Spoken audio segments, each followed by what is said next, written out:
नमस्कार, मैं हूं डॉक्टर इंदिरा सरीन, आपकी यूरोगायनेकोलॉजिस्ट और pelvic reconstructive surgeon Narayana hospital Jaipur से। क्या आप भी एक महिला हैं जो 35 से 45 वर्ष के बीच है और हैवी मेंस्ट्रुअल ब्लीडिंग की प्रॉब्लम से जूझ रही है? यदि हाँ, तो ये वीडियो आपके लिए है। 35 से 45 वर्ष के बीच हमने कई बार ऐसा देखा है कि महिलाएं अपने अल्ट्रासाउंड कराती हैं और उसमें कुछ परेशानी उनको निकल जाती है, तो वो बहुत ज़्यादा स्ट्रेस्ड हो जाती हैं। जैसे कि फाइब्रॉइड, ये बहुत कॉमन है फीमेल्स में, या एडिनोमायोसिस, एंडोमेट्रियोसिस, इसके अलावा यूट्रस के अंदर पॉलिप्स हो सकते हैं, या फिर यूट्रस के अंदर ऐसी ट्यूमर वाली गांठें या एंडोमेट्रियल हाइपरप्लेजिया हो सकता है। ये सभी आपको हैवी मेंस्ट्रुअल ब्लीडिंग दे सकती हैं, यानी कि आपके मेंस्ट्रुअल फ्लो का रिसाव ज़्यादा होगा और वो ज़्यादा दिन तक रहेगा। इसको हैवी मेंस्ट्रुअल ब्लीडिंग या अबनॉर्मल यूट्राइन ब्लीडिंग कहते हैं। अब इसके ये सारे ही कॉजेज़ होते हैं जो मैंने पहले बताए हैं। ये अलग अलग पैथोलॉजीज़ हैं और इनका ट्रीटमेंट अलग अलग हो सकता है। कई बार आपके डॉक्टर आपको सिंपल सी ओरल कॉन्ट्रासेप्टिव पिल्स भी दे सकते हैं, यानी कि गर्भ निरोधक गोलियां या हार्मोनल पिल्स।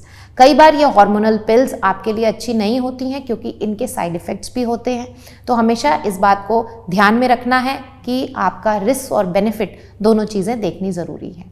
और इसके अलावा आपके ट्रीटमेंट जो है आपके डायग्नोसिस के हिसाब से होता है। अगर आपको फाइब्रॉइड्स हैं, छोटे मोटे फाइब्रॉइड्स को आप इग्नोर कर सकते हैं यदि वो एसिम्प्टोमेटिक नहीं है, और बड़े फाइब्रॉइड्स को आपको निकलवाना होता है। कई बार फाइब्रॉइड्स की वजह से इनफर्टिलिटी या रिकरेंट मिसकैरेजेस भी होते हैं, जिसकी स्थिति में इनको निकलवाना बहुत ज़रूरी होता है। ये दूरबीन के माध्यम से आसानी से निकल जाता है। लैप्रोस्कोपी, रोबोटिक सर्जरी या हिस्ट्रोस्कोपी, इन तीनों की ही मदद से इसको निकाला जा सकता है।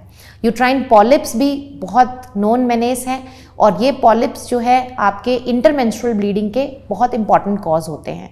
यानी कि दो मेंस्ट्रुअल साइकिल्स के बीच बीच में यदि आपको धब्बे आ रहे हैं या ब्लीडिंग हो रही है तो वो आपको पॉलिप भी हो सकता है। यूट्राइन पॉलिप्स को निकालने के लिए हिस्ट्रोस्कोपी की मदद से इनको सिजर्स या लेज़र के द्वारा निकाला जाता है। इसके अलावा यदि आप एडिनोमायोसिस की परेशानी से जूझ रहे हैं तो उसको माइक्रोवेव एब्लेशन के थ्रू या सर्जरी के थ्रू निकाला जा सकता है। यदि आप इन सिम्टम्स से जूझ रहे हैं और आपकी फैमिली कंप्लीट है और एज अप्रोप्रिएट है तो आप हिस्टेरेक्टमी ऑपरेशन यानी कि बच्चेदानी निकालने वाला ऑपरेशन भी करा सकते हैं।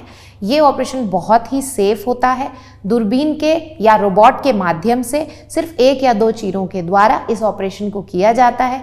दूसरे या तीसरे दिन आपकी छुट्टी हो जाती है और आप ब्लडलेस सी और स्कारलेस सी सर्जरी को बहुत ही ईजिली अंडरगो कर सकते हैं। तो यदि आपको इस तरह की कोई भी परेशानी है तो आप हमें कॉन्टैक्ट कर सकते हैं। नमस्कार।